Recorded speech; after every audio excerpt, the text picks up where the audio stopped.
On behalf of Allianz Trade, a very warm welcome to this webinar. Thank you for virtually joining us today and making time to learn more about AI and what the impact can be on the work of finance professionals.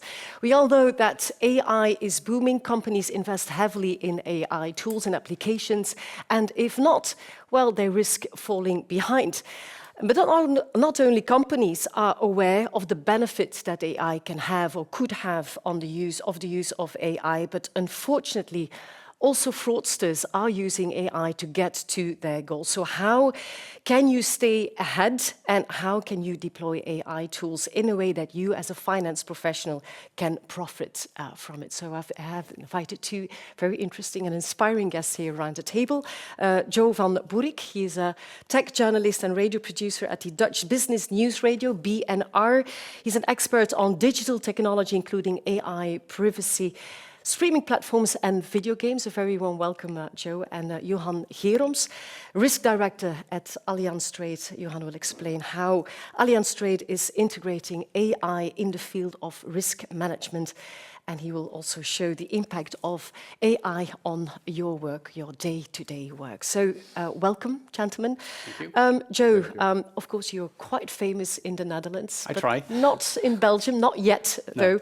What was the spark that got you interested in technology? In technology, I think that started with video games, which I've been playing from a very young age, and just seeing what's possible with technology to create stuff. You know, to leverage creativity, to build new worlds, and to get people engaged in the world of technology and entertain themselves, but also increase productivity and open up new possibilities. So with the developments in modern technology, it's always good to know, as with every technology, that it can be used for good and for bad. And that's why I think it's important to talk about it, to be aware of it, and to have a societal debate about the possibilities of technology. And AI is, I think, the most prominent example, looking at the past 2.5, 3 years, what's possible, what we should do and what we shouldn't do, and all in all, what we should be aware of. But it's a field of interest that is changing continuously. So how do you keep up with all the changes? Well, keeping track of the news and trying to talk about it on Business News Radio every day, talking to people, talking to sources, reading analysis, and just trying to keep a broad scope of what's possible, what the various experts in various fields with various interpretations of technology have to say, and then try to formulate your own vision. Yeah. Well, AI exists for quite some time now. Generative AI is really new. So, Johan, when did Allianz Trade jump on the bandwagon to implement AI tools and applications within your daily operations? That's a good question. Artificial intelligence needs to say that it has become a container concept. So, before the launch of generative artificial intelligence, we already have worked with big data and with machine learning. Already for more than 20 years, we are calculating, for example, the probability of predicted default of our customers all over the world. So that means that we would like to assess their risk, and machine learning enable us to do it in a much better way. Mm-hmm.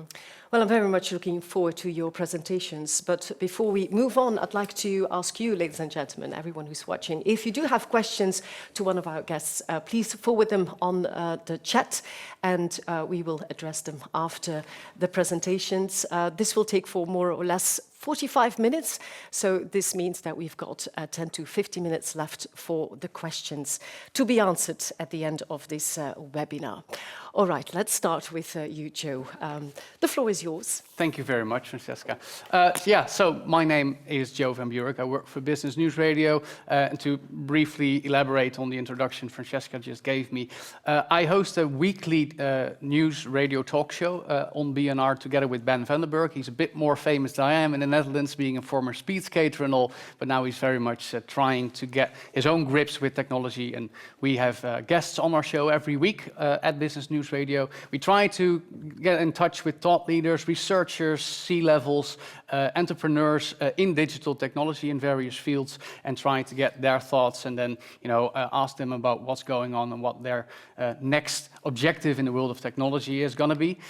Obviously, AI has been around for some time, as Johan just said as well. It started back in 1956. I have to say this is one of the few slides in my presentation that actually contains text, because I prefer to speak to you and just illustrate what goes with that in the slides. This is a slide I actually borrowed from Microsoft themselves to showcase the history of AI. As said, it started in the 50s. Then it gained some more traction at the end of the century when machine learning came about. And as Johan just mentioned, Allianz and other businesses in the industry have used that for quite some time to already predict certain risk assessments. Deep learning came along in 2017 as means of using neural networks to connect various data points to get even more insight in what's possible using data to predict certain outcomes. The interesting is that machine learning is actually still very much in use as a term, even though AI is now the umbrella term, if you will. For instance, Apple still very much prefers the term machine learning, but has only switched to AI because shareholders prefer the term, and you see shares going up whenever an investor call includes the term AI. So now that brings us to generative AI, which really came in swing in 2021. We first saw image generators come along, such as DALL-E and Midjourney. Then there was some, experimentation with audio-visual generation using Gen AI. And then ultimately, as we all know, in November 2021, ChatGPT came about. And, well, the world's been changing ever since.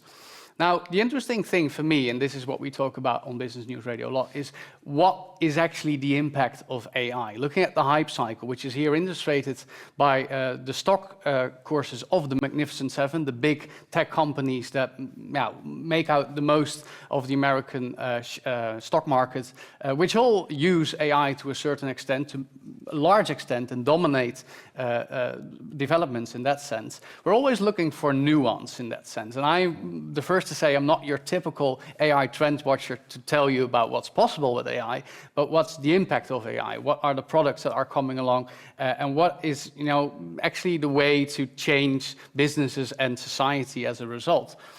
One of the interesting things is who's actually making money with AI? Well, the first one, I'm sure you're all aware, is NVIDIA, which has skyrocketed in terms of shares, is very much on the ball with AI developments as a designer of the chips that are used in most notably data centers, which are used to use AI, to develop AI, and to make sure companies are able to use AI in their processes. Then, to a slightly lesser extent, the big cloud hyperscalers, Amazon with web services most notably, but also Microsoft with Azure, and Google, or actually their parent company Alphabet, they are the ones which are leveraging AI to use more cloud compute, to sell more cloud compute to businesses which want to use AI. And then there's the chip manufacturer companies such as TSMC, which are enjoying an AI boom, as well as the suppliers such as ASML in the Netherlands, manufacturing chip-making machines, which are also benefiting from the AI hype. But other companies, the jury's still out on that one. We're not sure whether the value of AI is actually translating into an increase of revenue and profit. But there is a development, people are still excited about it, and we're going to see whether AI is going to bring more opportunities and or more risks, because that's always the topic to talk about when it comes to AI. We've all seen the headlines, especially over the last 2 to 3 years, about what ChatGPT can do and what it can't do and what it should do and what it shouldn't do. And when should you use it? Should you use it for health advice? Should you use it to write a poem for the holidays? There's all these questions, and most notably in professional use, ChatGPT is a divisive topic, if you will, because people want to use it, but should they use it and are they allowed to use it? Now, the next step, obviously, because we're all here, is the impact on financial professionals of AI. And I've actually tried to narrow this down to 2 main topics.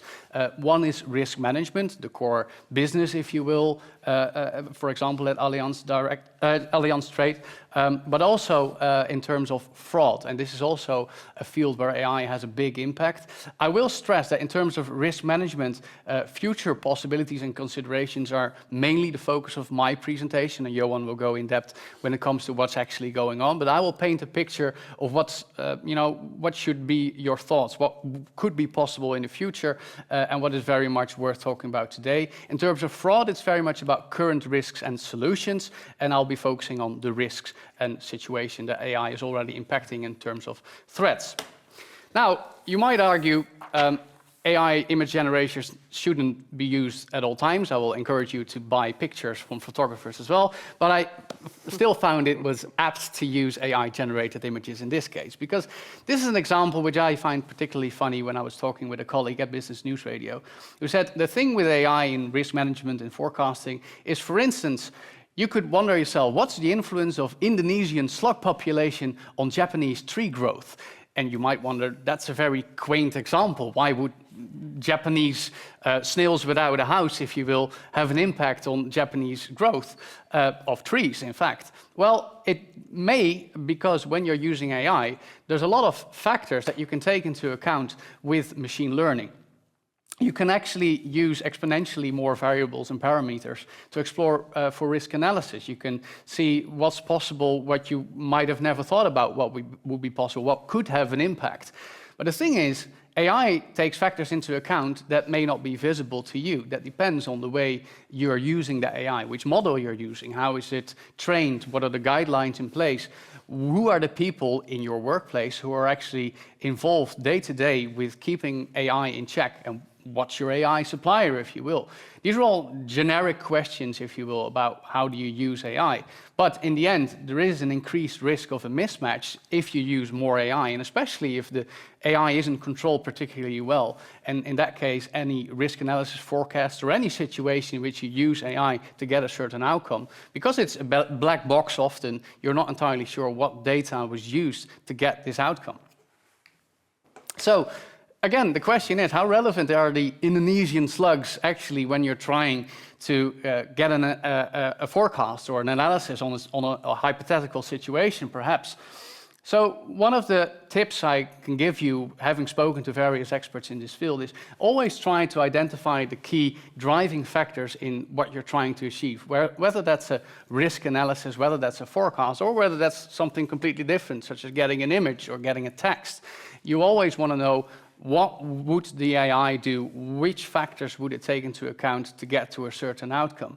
And with that, always try to emphasize which AI you're using, how you're selecting any AI application, how you're fine-tuning the model or having your supplier fine-tune it for you. But make sure you're having a solid conversation about what you're trying to achieve. And this is a must in any situation, any scenario in which AI plays an increased role in your business operations or risk analysis most notably. But in any industry in which AI has an impact, it's good to be aware what's the AI you're using, what are you trying to achieve, and question yourself, is AI the right tool to use in this particular field?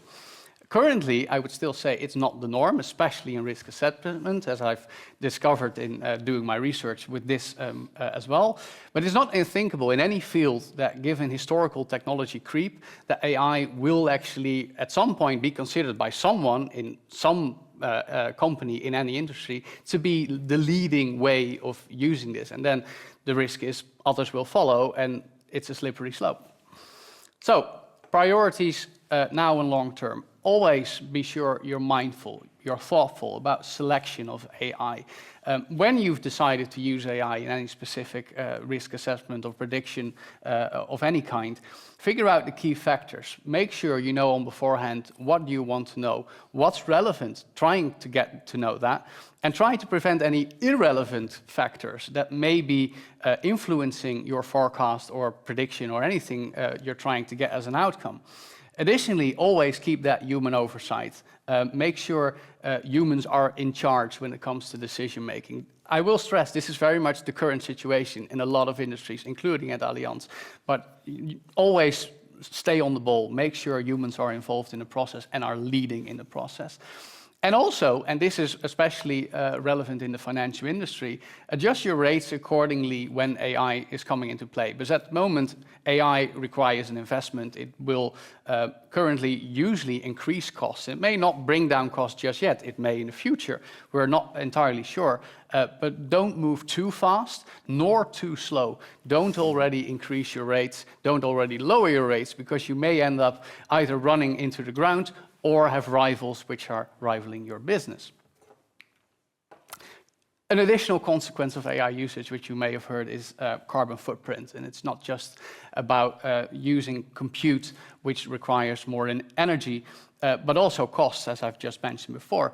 And it is undeniable that AI has a carbon footprint, which is actually showcased in this slide with Google's emissions. Like any major company, I will say, they have their yearly carbon footprint report, but they've actually stopped to buy carbon offsets, to buy carbon credits to offset their energy consumption, because they're not sure about the energy consumption this year and in the near future, trying to get AI where they want it to be. It's a very similar situation with Microsoft and Amazon, which is actually, like Google, invested in nuclear energy to be able to still get the energy required, while still aiming for a net zero carbon footprint in 2030. But it's still very much unclear whether nuclear energy is the way. They've also only indicated their interest and intention. They've not committed to it. But question yourself, as a whole, does this process need AI? Does my company need AI? And if so, make sure you embrace it effectively and efficiently. Now, the other part I was already announcing to talk about is fraud, because that is also an increased threat as the AI boom has come about. Especially with AI and machine learning innovations, because it's possible, like I've said before, that technology is used for good, but it can be used for bad as well. And bad actors have access to AI technology, whether we want it or not, most notably given that in AI a lot of technology is open source and thus a commodity, if you will, including for bad actors. And thus malicious use is not very hard to achieve. We can look at fairly recent examples this year. I mean, we've just seen Trump become the new president-elect, but in the presidential race, if you will, we saw a lot of images and videos which were shared on X, Elon Musk seeing here pictured, and they were actually augmenting the discourse in the debate, because here we see an image of Trump with people of color, which was not an actual picture. It was generated with AI. We see an image of Kamala Harris, which was generated with AI. And the most notable example was actually, we see Joe Biden here holding a phone, but there were people getting phone calls from Joe Biden, which were AI generated, and they heard him talking about not to vote for him, which was obviously not his actual voice, but it still happened because AI is available to bad actors to use this. These are public examples and situations that have a societal impact. You can argue it's still fairly limited. If you look at the reports from big tech companies, they will all say it's not as bad as it could have been, but it's still happening. And research shows there is an increased activity among malicious actors to leverage this technology more and more, because they can and because they will. And we should be aware of that. We should try to at least recognize it and, if possible, prevent it. But it's not always possible. And especially with business leaders, I mean, if it's possible for the president or possible president in the US, C-level executives can also be cloned, if you will. We know AI-generated text, ChatGPT as an example, which can be used to generate text quite easily for phishing emails. And you've all had your cybersecurity trainings, and you've all seen these emails which says, you need to click this link to supply me with this document. And you all know you should be aware of that. But that's in the current situation. What may have already happened to you, I hope not, but it could, is you getting a phone call from your C-level executive, like in the US if you were a voting citizen, from Joe Biden, and this C-level voice will tell you, you need to wire me this money. But this can be achieved through voice cloning using AI, and it's a proper threat to be aware of. And the most notable one, which is also on the horizon, is a video called deepfake. We've already seen an example going as recent as March 22, when we saw Ukrainian President Zelensky in a video elaborating on how they would have surrendered to the Russians, which they didn't actually do, but AI was used to generate a video which did show Zelensky saying that. And this is something which could also be used to imitate C-level executives and make it even more believable that they're trying to get you to do something. So what should you do? Risk mitigation in all senses of the word. Obviously, increased level of authentication on any platform level you're using in your company or in your industry. There are various ways of authentications. We know them all. It's not just about passwords, it's about two-factor authentication. And it goes beyond that just to ensure only the right authentication, for instance, acknowledges the wiring of large amounts of money. Additionally, as you're all aware, cybersecurity trainings, they are actually important, people. Make sure you don't skip over them, don't snooze on them, take them seriously, and try to talk about them with the people, with the experts, with your colleagues. Recognize situations. When someone's asking you, can I just walk inside with you in the building? Don't just let into that. These are things that can actually lead to AI misuse as well, and misuse by bad actors in that sense. As a few closing notes, I've borrowed this slide from the Dutch intelligence service, AIVD. This is part of their national cybersecurity agenda. And this actually showcases various possibilities that bad actors can use to influence AI models which are used by companies, including poisoning attacks, bad actors inputting data in AI models and systems which are generating different outcomes than you have predicted. So like I was telling you 10 minutes ago, you may be very much on the ball on what's the AI doing for our company, because our own experts are very much looking into that. But if a bad actor is putting in data from the outside and you're still getting a different outcome, you'll not have gained anything you wanted. Similarly, with backdoor attacks and reverse engineering, actually this week in our show at BNR, we had a cybersecurity entrepreneur. He used to be an ethical hacker in his teens, who mentioned, yeah, we are using AI to simulate hacks on companies to get an insight on what's their weaknesses, how can AI actually be used to infiltrate their systems, and this is very much a current risk which the Dutch security service is making us aware of. So always ensure the quality of your data sets, make sure stuff doesn't get in from the outside by bad actors, and make sure you have a robust system in place to prevent yourselves from attacks which may be empowered by the use of AI. Ultimately, I think the main question, if you want to live with AI in finance, and this is not really a choice because it's out there and you need to be aware and see how you can use it in a good way, empower your nerds. I'm one of them. I'm not the most prominent nerd. I just talk about it. I'm not an engineer. I'm not a programmer. But I will tell you, take them seriously. Empower them. Let them run through your systems. Let them try and break things. And let them talk to you about it. Let them explain to you what you should know, what you should be aware of, what you should prioritize in using AI safely. And this may be slightly harder because it was only this week that Randstad issued a warning that it may lead to a shortage of AI-skilled engineers. We already have a shortage of engineers trying to build applications, but now there's AI as a new specialty, and people need to be very much invested and in the knowledge of how to use AI. So make sure you keep an eye out for people who are very much, skilled in using AI, guiding AI, and take them seriously. And I will finish off with a bit of self-promotion. Make sure you stay sharp, as we say at Business News Radio. Read, watch, listen, talk. Make sure you're always invested in what's happening in AI. Thank you. Well, thank you, Joe. That was quite a ride. Thank you. But very interesting. Thank you very much.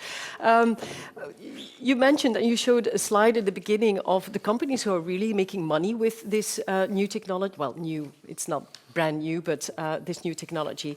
But there is some concern, I'm sure, about companies being very relying on the big US tech companies. Yeah. Is that a threat that we have to take into account, do you think? Yes, very much so. The hard part is it's all being developed in the US because that's where the money flows. It's far easier for any tech company to get investment money than it is in Europe, for instance. So as a result, it's still happening there. This is mainly a plea to European governments in trying to not just make sure the investment money is there, but also the regulations or stimulations, rather, for tech companies in Europe to flourish, to be able to develop their own technology, their own AI systems. France is actually the leading example in that sense because they're really looking at what do tech companies need to flourish. You have Mistral as actually a leading AI company in France because they know what to do. And we should very much encourage all European countries to allow tech companies to develop, because we're going to use the systems anyway, preferably from Europe and not from the US. Yeah, well, it's a self-learning technology, so people are scared also about a lack of transparency.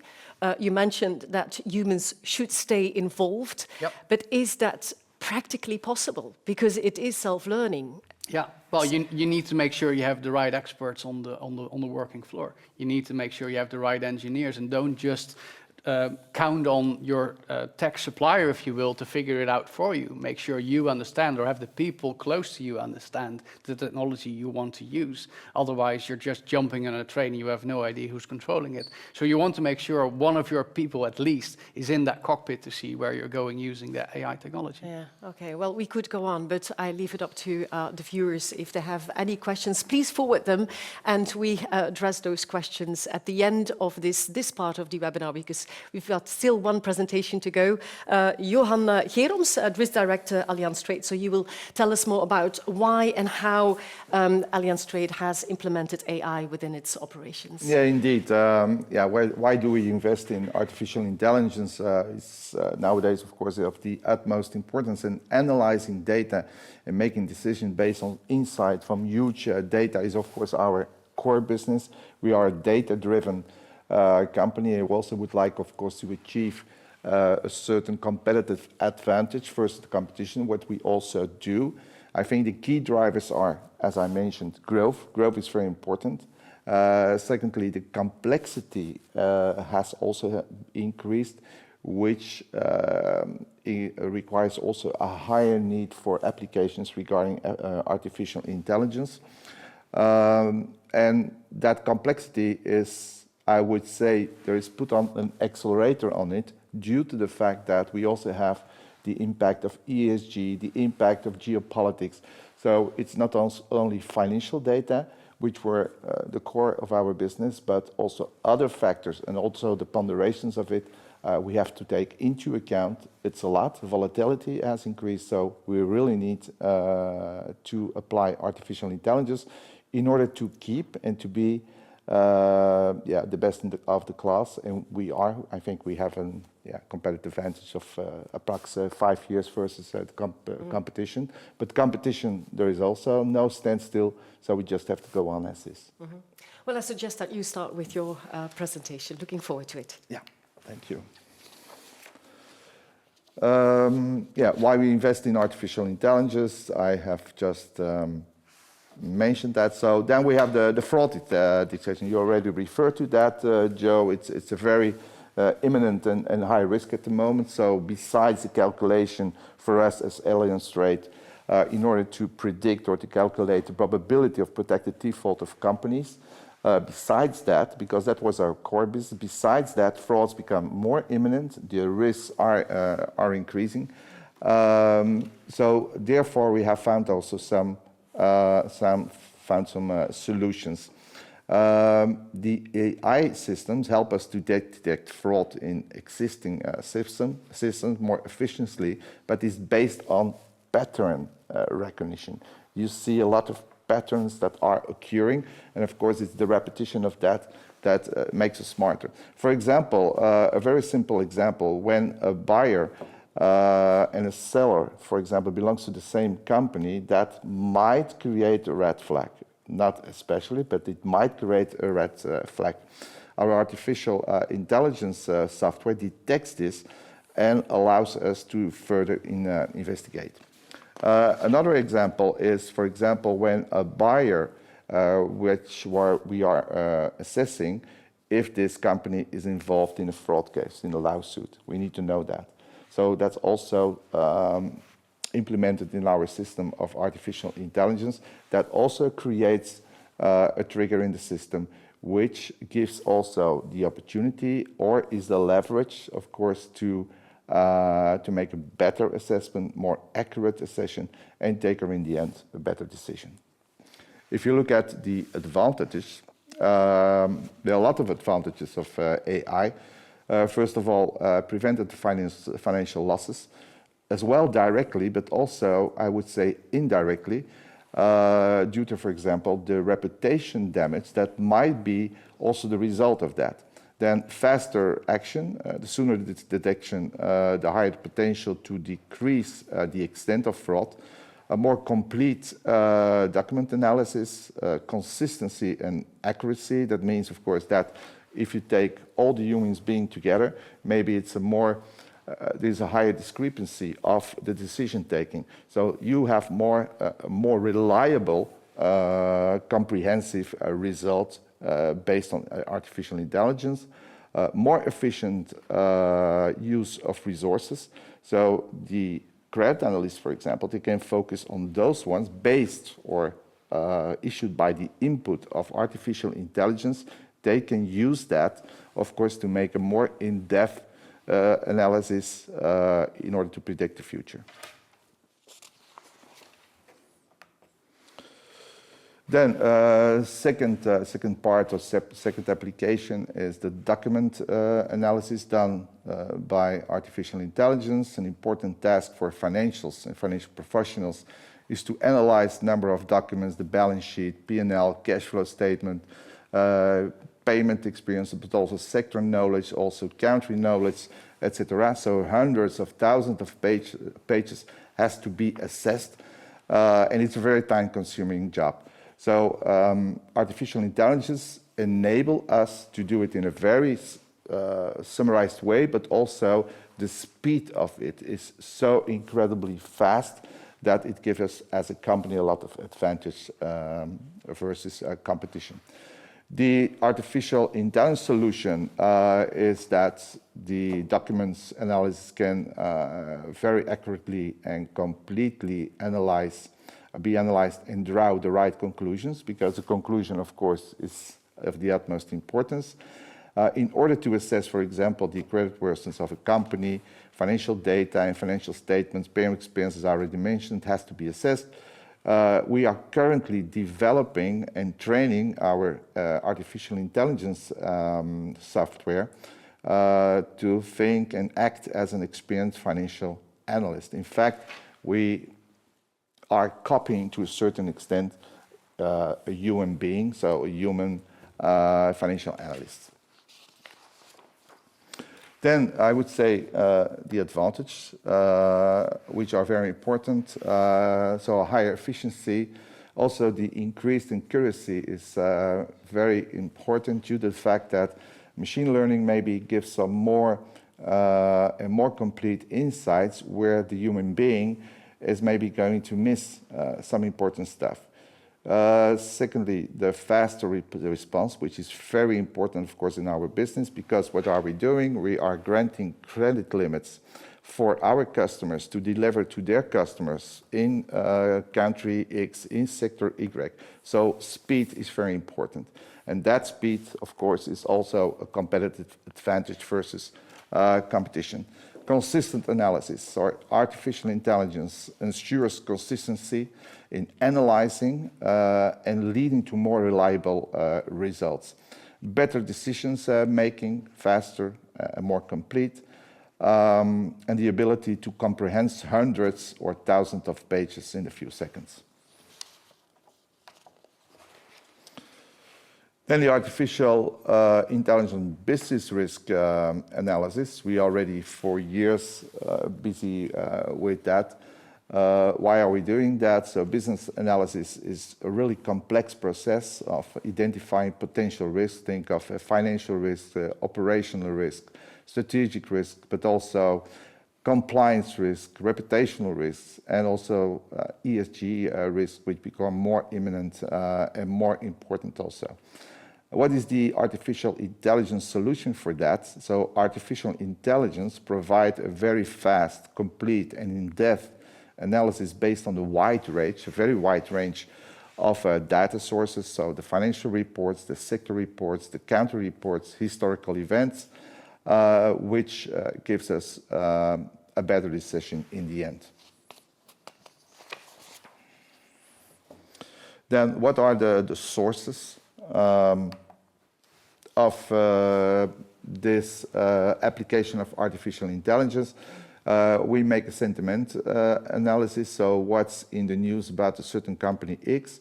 Then secondly, the social media monitoring, we also do that. So what is the public perception, in fact, of a certain company?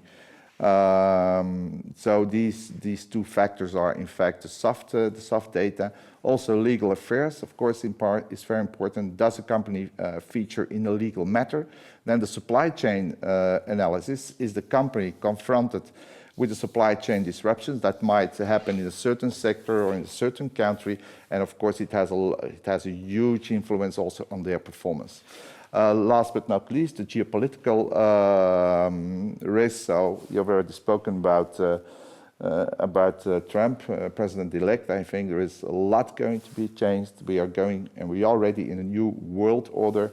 Protectionism is increasing. So these are imminent threats also for the global economy. And of course, Belgium or the Netherlands, whatever country in Europe, is not standing alone. So the influence of that will be very, very huge. In the end, the advantages of this one is more comprehensive analysis, higher speed, efficiency. The speed is very important because our customers, they want to deliver to their customers all over the world. So they want to know from us if we are able to give a credit limit as soon as possible. So this speed and efficiency is of the utmost importance. Then also including the soft factors, as mentioned before. Also a proactive risk management and better decision making. That's it from my side. Well, thank you very much, Johan. Well, I'm still looking for the questions that everyone who's watching can forward via the chat button that you can find on your screen for our both speakers, Joe and Johan. But first, Johan, you talked about speed is very important. The amount of information that AI can scan and get a very good conclusion. It can take a very good conclusion from it. What about analysts still working for Allianz Trade and other companies? Will you still need them? Yeah, of course. I would say more than ever. Artificial intelligence is capable of quickly processing data and recognizing those patterns. Besides that, of course, artificial intelligence can automate routine and repetitive tasks such as sifting through large volumes, but in the end, interpreting and communicating to as well internal as external stakeholders remains of the utmost importance. So for that, we still need, of course, those analysts. Yeah, and what about the workforce? Are you now hiring people with a new profile? What kind of people are you looking for now these days? There is, of course, a shift. So it will be necessary to hire people with different skills. I think that's a very fair point. For sure, artificial intelligence will require to look for those skills. Financials will be also trained and are already trained and are required to incorporate more skills regarding data management, machine learning, and also the understanding of it. But additionally, of course, the soft skills, as already mentioned, and problem solving, but also critical thinking, creativity, working more agile, and things like that becomes also very important. So for that, we still need that. Well, you can give people a training on the work floor. What about the younger generation, Joe? Do you see like young people are getting the right skills to work in companies later on? Are they interested in technology? What's your feeling about that? This is an interesting debate, Francesca, because if you look at primary and secondary education, in the Benelux countries at least, some institutions, some schools are already encouraging kids to take up programming as a course. It's still not mandatory, though. I always argue, and experts I talk with argue that it should be a mandatory subject like math, like any language you get to learn. Programming should be a part of it, if only to understand those systems, how they are created and how they're operating. And maybe it will lead to you working on those systems as well. At the same time, you can also argue that the digital revolution and the fact that the current generation grows up having a smartphone in their hand is already making them more digital natives. But there is a debate on that, because from time to time we'll say they should spend less time on their screens. Others will argue, no, they should do more because the future is only going to be more digital. So we're not still really sure, and I think this will remain a polarizing subject in society. But I think if one thing should be said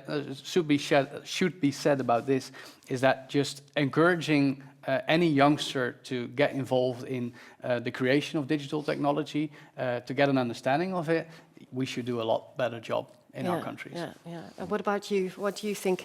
Is it easy to find? Because all companies are complaining about not finding the right profiles on the labor market because there is a shortage. Is that something that Allianz Trade is experiencing as well? No, we are not immediately direct with that. We are the biggest player in the world. Of course, that's also a point of attraction also to come to Allianz. There's a whole bunch of people as well in Paris as in München who is busy with that. So it becomes more and more important. So we don't have the insight also for the short future. Of on the short term, how many people are we going to need? But we already started 5-10 years ago by engaging people. So, and that brings us competitive advantages, which is very important in the financial sector to have. Well, I've got more questions for you, but I want to give the viewers as well the time to write down their questions and forward them via the chat. Looking forward to your questions. But first, I want to give you 3 main takeaways of the presentations that we've just heard from Joe and Johan. The first one is improved efficiency and accuracy in risk management. The use of AI offers, it's very clear, significant benefits in the risk management process. With the support of AI, risks will be identified more quickly and comprehensively, because AI enables the efficient processing of large volumes of data, like Johan just said, and AI can do, of course, much more than humans can do, which is uncovering hidden patterns that are very difficult to detect by humans. Second takeaway, the dual role of AI in fraud detection and prevention. AI can detect suspicious transactions much faster than traditional methods because it analyzes patterns and anomalies in real time. But the downside is that people that want to commit fraud are using the same AI technologies, just like Johan mentioned. They can use fake documents, they can use deep fakes, and you were referring to that as well, Joe. So financial professionals should be aware of the fact that AI is not only being used to fight fraud, but can also be deployed by fraudsters. So as a financial professional, you should be cautious at all times. And the third takeaway is the AI revolution has only just begun. It offers many advantages, but we are still in the early stages of what this technology can ultimately achieve. The applications that we see today, such as fraud detection and document analysis, it's just the tip of the iceberg. So this technology is evolving rapidly. And as financial professionals, you must be prepared, or you must prepare yourself for a future where AI becomes an increasingly integral part of your work. So these are the main takeaways of the presentations of Joe and Johan. So let's come back to the questions. And I have a question for you, Johan, from someone who is watching.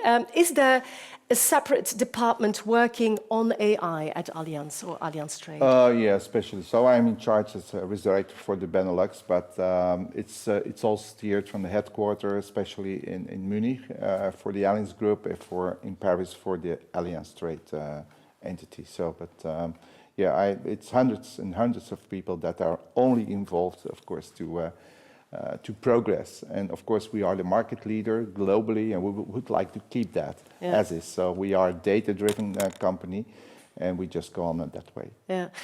Okay, thank you. Well, the following question I think I can ask to both of you. What about the investment cost to implement AI?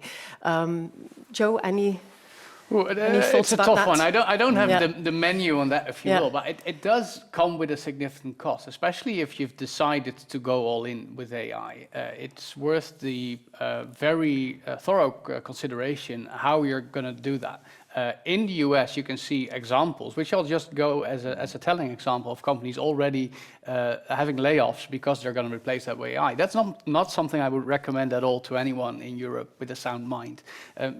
Preferably look at the way to use AI to augment your business, to use it alongside the people you have. That will require an additional investment because you're not going to save on employee loans, but you're going to empower them to work more efficiently. When I speak to AI innovators in the Netherlands at least, who are developing and offering AI solutions, this is what they're telling their clients. They're not telling them, you can save $1 million a year because you can send some people off.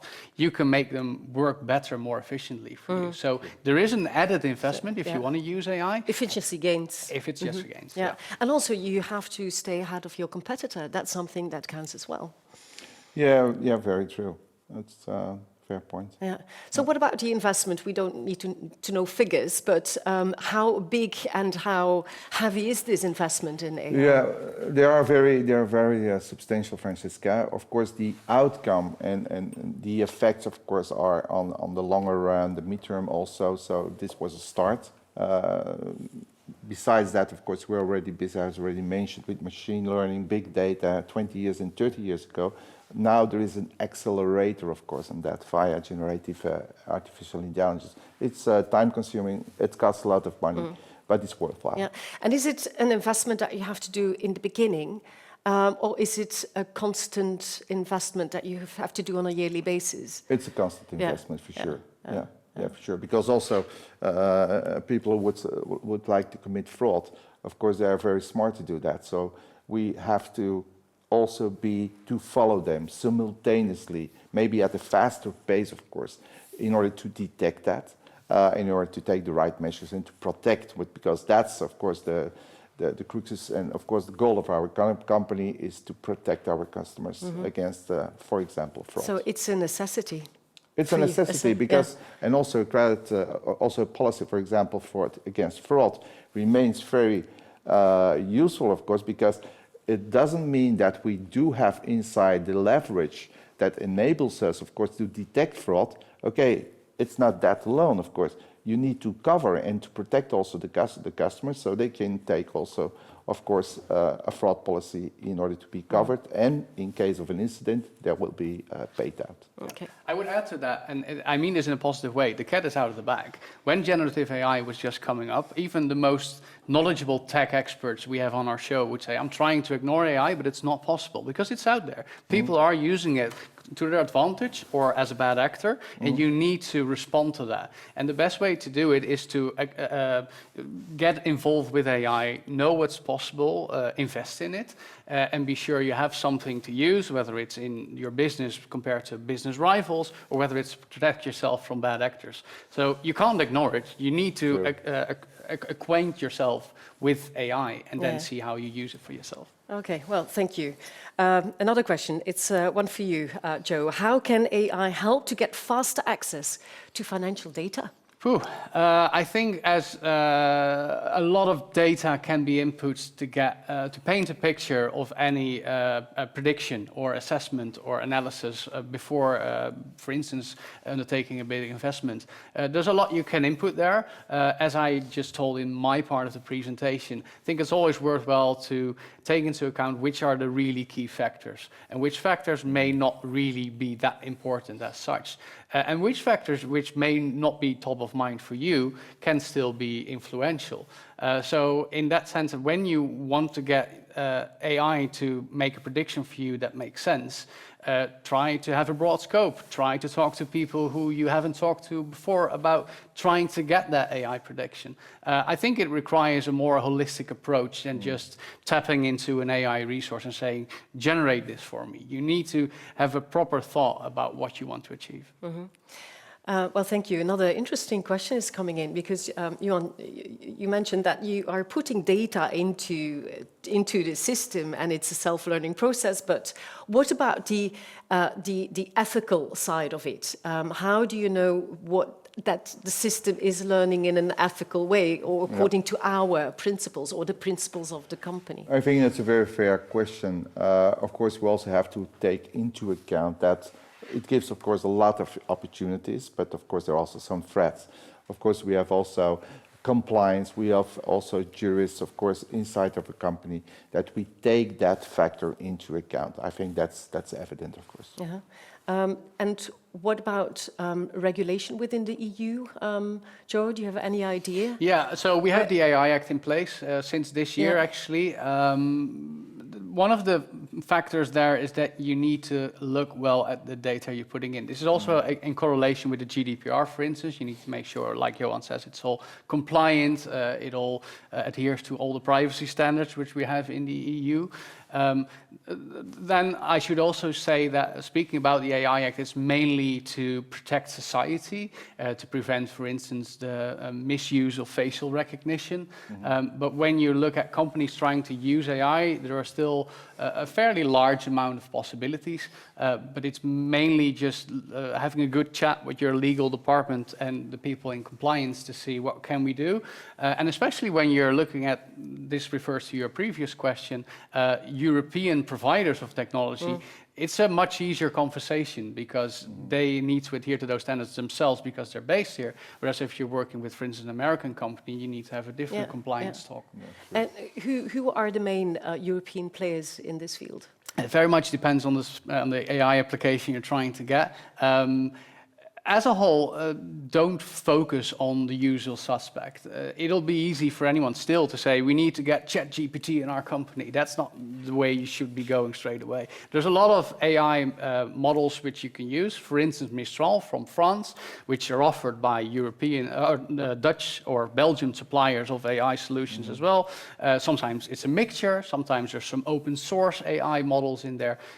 It's generally a good idea, is my understanding, to have a mixture of AI solutions rather than just one-stop shop. Yeah, because what we see, what probably is going to happen from next year onwards when Mr. Trump is going to be the next president from January onwards, well, US will be on its island and, well, let's Europe go its own course. So do we have, and also what we know from the European Commission and Ursula von der Leyen, we want to focus more on our own industry, and a lot of industry is moving away. It's doing, well, not too good at the moment, if I may say so. So do you see like smaller companies that have the potential to become bigger ones and to become really important within the European industry and economy?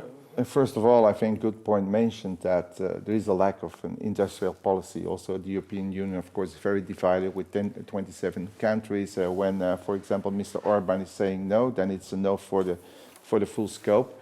I think we have and we need to focus. We need to focus. But on the other side, I think it doesn't make any sense, for example, to blame, for example, China, to blame the United States. I think that's my personal opinion. The last 20 years, Europe was sleeping. And I think we have to do extra efforts in order to make a huge process. Of course, there is already a competitive disadvantage versus, for example, China, America. I think with America and Trump, it will be more difficult. But regarding China, I think I would not fight them. I would looking for partnerships, strategic partnerships, where, of course, there is a win-win situation for both parties, but at this moment, it is the only solution. It's something that you referred to earlier on. We not always want to be dependent on big US tech companies because, well, the course that they go, especially what we've seen in the past year with the American elections, maybe we don't want to support these companies too much in the future. No, but it's also very much a question of strategic autonomy, as we call it in digital innovation. as I was saying before, shouldn't just rely on US companies supplying your technological infrastructure. At the same time, like Johan just said, in Europe there hasn't really been a mentality to promote and invest in industry and technology. Sometimes you'll hear the saying they're trying to regulate their way to innovation by, for instance, fining American tech companies. I'm not saying they shouldn't do that, by all means go for it, but it should go alongside with an approach to promote and enable European companies to do more. Like I've just said, the example of France very much stimulating tech development. That's a mentality that should be adopted a lot more across the board in Europe. At the same time, only this week I heard from one of the leading people in Dutch politics that they're also looking at the way to leverage Eastern Europe a bit more. Definitely look at partnerships in China, but you should also, when looking at the European Union, see which countries in, for instance, Eastern Europe could enable more production facilities, for instance.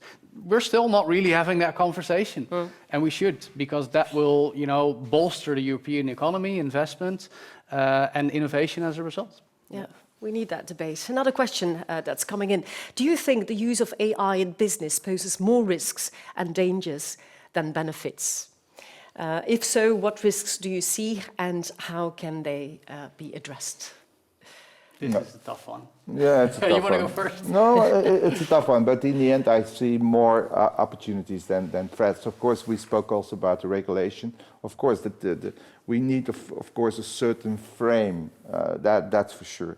But it will give so many opportunities, also challenges, and we have to counter them. The world is changing, also geopolitically. I think globalism in the full world, that's over, at least for certain decades. So we go to blocks of protectionist blocks, and they are going to make business with their hubs. But in the end, I think it's a good thing. We can do things faster, and in the end, customer centricity is of the utmost importance. So for Allianz Trade or for the Allianz Group, of course, we need, of course, to steer that in the right way, and we do that. In order, of course, also to increase their customer satisfaction. So there is no return. Yeah. There is no return. I would also add that it is a matter of perspective. I mean, sure, we've had the AI hype since the end of 2021 with ChatGPT and everything else that came along, but it has always been around. Like I said and showed in the slide at the beginning of my presentation, AI has been around for more than 65 years. It's been developed, it's been researched. It wasn't as prominent as the last 3 years, but it's here. And it's not going away. Yeah. It is still a question of how much influence is it going to have, and this is but isn't it that we focus more on the benefits and efficiency gains, etc., and we lose sight of the risks? No, but this is why we need to keep having this conversation that we are having right here and that we're actually having in society. I would argue, I mean, look at when internet came along, when I was still a youngster, and then social media came along when I was just starting in this media business. We didn't have societal conversations about the impact of that rising technology with internet, with social media. With AI, we do have that conversation. Ever since ChatGPT came bursting onto the scene, everyone is at least aware of its existence and probably has an opinion about what it should be and what we should do with it. Maybe not everyone is as informed as the next person, but everyone has at least an idea of AI and what it could and shouldn't do. Mm-hmm. And then education comes in. It's absolutely necessary that the young generation, we're a bit older, Johan, I'm sorry, but that the younger generation is very much aware of, well, the benefits, but also but also the older generation. How it works and especially when talking about fraud. I mean, how many times on the news you see these reports about, most notably, elderly people being the victim of consumer fraud, which is also augmented by AI. So it should be education for all ages. Yeah, because one of the main takeaways was that we're just at the beginning. It's just the top of the iceberg. So what's coming towards us? Do you have any idea? I'm sure that you've been talking to specialists that are already looking like years and maybe so this is an interesting one. With a lot of technological innovations, you see them becoming a commodity, which has already happened with AI when ChatGPT came along, and then it's about selecting and using the best one for business application as well, to a more visible extent than in the past, because like I said, AI has been around for some time. At the same time, I think innovation's slowing down a little bit. If you look at OpenAI as a company behind ChatGPT has already said we're not going to launch the next version of ChatGPT anytime soon. We're just looking at, trying to get the current model more efficient.